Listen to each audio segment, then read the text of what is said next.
What's up guys, Everything Apple Pro here. Today I'm comparing the new M9 to the iPhone 6. I want to see how these phones compare in day-to-day usage. Beyond just specs, how do these phones compare feature-wise, and is one better than the other? Now both of these phones are a collective result of so many generations of phones. The HTC and iPhone both have many generations before them, and these companies have had time to learn. So by no means is the M9 a thin phone. It's very hefty. It's wider, taller, thicker than the iPhone 6, as well as heavier. And that really does make a difference in day-to-day usage. Now, although the design languages are very different on these phones, you can certainly appreciate the quality and craftsmanship on both of these phones. Both are made of an aluminum material, both have a glass coating on top. The iPhone 6 being ion strengthened glass, HTC has the latest Gorilla Glass 4 technology. The display sizes are not the same. The HTC has a 5-inch display, whereas the iPhone slightly smaller at 4.7 inches. So there certainly is a size difference between these phones. Now, build quality on both is great. Gotta say, the aluminum really makes sense on phones. It makes for a premium finish.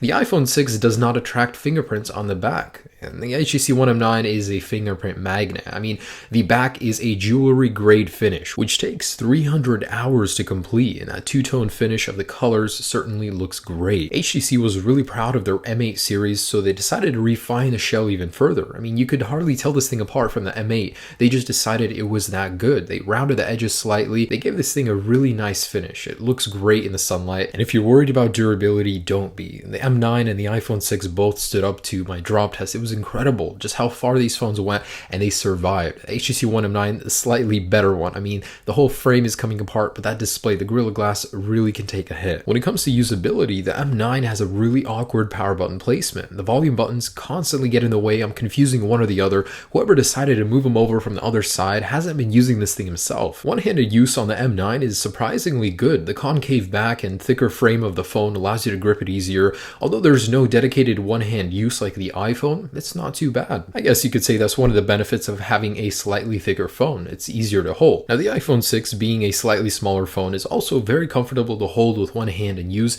It also does have a reachability view where you can double tap the home button and the screen comes down. Now when it comes to displays, both of these do have an LCD IPS panel. However, the HTC One M9 is using a slightly different variation of it. It's a Super LCD, which is more efficient when displaying white colors and is supposedly better in outdoors. The resolution on the HTC One M9 is slightly better as it's packing a full HD display, the same display as the previous generation with some slight color alterations. The iPhone 6, just a 326 pixel density. But one thing we can agree on is that both of these phones are virtually unusable in direct sunlight. This is full brightness, and as you can see, I can barely see anything. Taking a look at color reproduction, I noticed the one thing. There's a pattern on the M9. All of the photos are slightly more gray or dull, a little bit lifeless. It seems as if they didn't get the color reproduction right, whereas on the iPhone 6, the very same photos have a more true-to-life color to them. I mean, they're brighter, more juicier, and I absolutely love it. Aside from that small color issue, both displays look good. Now, when taking a look at the specs, it's easy to get impressed by the HTC One M9. It has an octa-core processor, 3 GB of RAM. I mean, that's just crazy. Well, the real-world usage is where it actually matters, and surprisingly, the iPhone 6 does a marvelous job. Although it's considered an octa-core processor, there's a lot of technicalities. You're only using 4 cores at one time, and unless you need the more powerful side of the core, you're only using the weak side at one time. Unfortunately, Apple chose to remain with 1 GB of RAM, which is DDR3 specification, whereas the M9 already has DDR4, the latest and fastest, and that's painfully apparent on the iPhone when switching between apps or loading web pages. Now, specs are just specs. I really want to see how these compare in the real life by running a Geekbench. Android phones tend to be overpowered because Android is not meant to run on one certain device. It's meant to run on a whole platform, so the optimization is certainly not as good as the iPhone. And as we receive the results, wow, the iPhone 6 has outperformed the M9 in a single core score and is really close to the multi-core score. That's a little bit embarrassing for the M9 as it boasts such impressive specs. The single core score is what matters. In day-to-day usage, you're only going to be using one core for tasks. You're not going to use several cores to launch an application unless it's a game or a really intensive application. Most people won't even notice the speed difference. Now, I downloaded a couple games from the app stores. These are exactly the same on both devices. Just wanted to see how the CPU and GPU work together. How long does it take to launch the same game on both of these devices and make it playable? You know, it shocked me.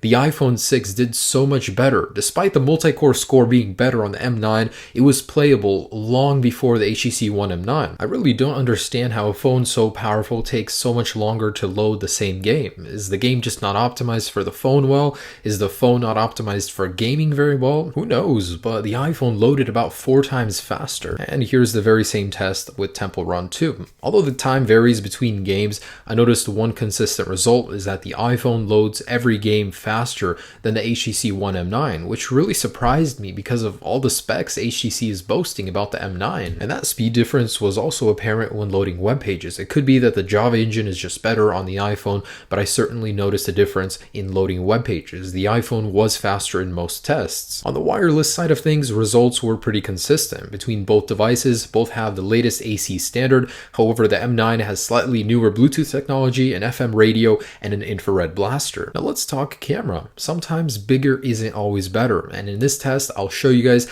that even though the specs are better on the M9, that does not mean that the actual photo quality is better. Now take a look at this video. Notice anything wrong with the HTC One M9? Well, does that look real to you? The colors are just so wrong. They're overexposed. And the one thing I hate about the HTC One M9 camera is the focus. It takes a very long time to focus.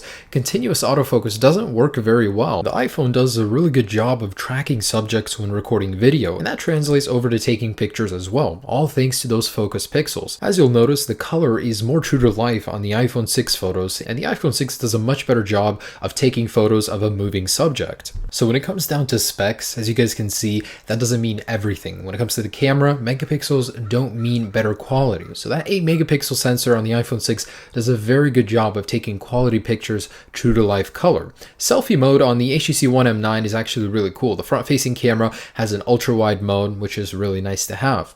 Now what's the point of all those nice features, all that power, if you can't use it? Battery life on the HTC One M9 is surprisingly very good. I mean, the bigger shell gives you more room for a bigger battery. Its 2840 mAh battery coupled with ultra power saving mode makes for a deadly combo, whereas the iPhone 6 has a measly 1810 mAh battery and no ultra power saving mode, which is a shame because it would be nice to have on the iPhone. The fast charge feature is worth mentioning on the HTC One M9. If you're in a rush, put it on charge. In 30 minutes, you could have 60% of your battery charged. That's quite incredible. Software-wise, personal preference, but the latest version on the M9 is Android Lollipop 5.0.2 and iOS 8.2 on the iPhone 6. The M9 is running a custom HTC Sense skin. So let's talk about some pros and cons. The HTC One M9 has amazing speakers. Not only are they the best in class, uncomparable to other smartphones, the positioning is great. It's on the front of the device. That means you can hear it better, and it's not obstructing your hand placement when viewing media or playing games. Not happy with the 32 gigabytes of onboard memory? Well, the HTC One M9 allows you to upgrade your memory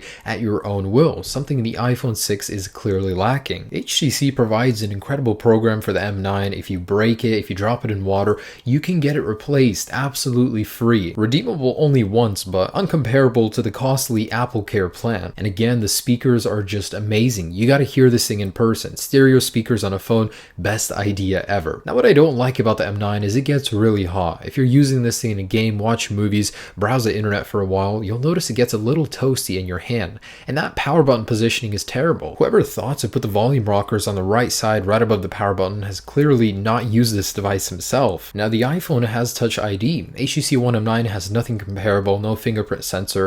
Of course, a really cool feature. If you've been using this for a while, it's very convenient. Now, Apple Pay on the iPhone 6 is also really awesome. Forgot your credit card? Well, no problem. It's in your phone now. Now, this is something that the HTC One M9 is missing. There is no standard payment system. You'd have to use a third-party application. Now, this is strictly not to the HTC One M9, but the App Store is very limited. I couldn't find some of my favorite games like Bastion on the HTC One M9's App Store. Now, of course, the iPhone has probably even more faults than the HTC. It's extremely uncustomizable. What you buy is what you're stuck with the memory. That's non-upgradable. It's a very limited and controlled environment by Apple, whereas HTC, Android is more free. You even have a file browser. You can see all your files, move them around. You almost have root access. Pricing is not too far off between these devices, of course, depending on if you're getting it on a contract, off contract, and carrier is a very big factor as well. On the iPhone, sadly, you do have to pay an increment depending on which memory size you want. The HTC One M9 comes in a flat 32 gigabytes. So in conclusion, after completing this review, I want to share one thing with you,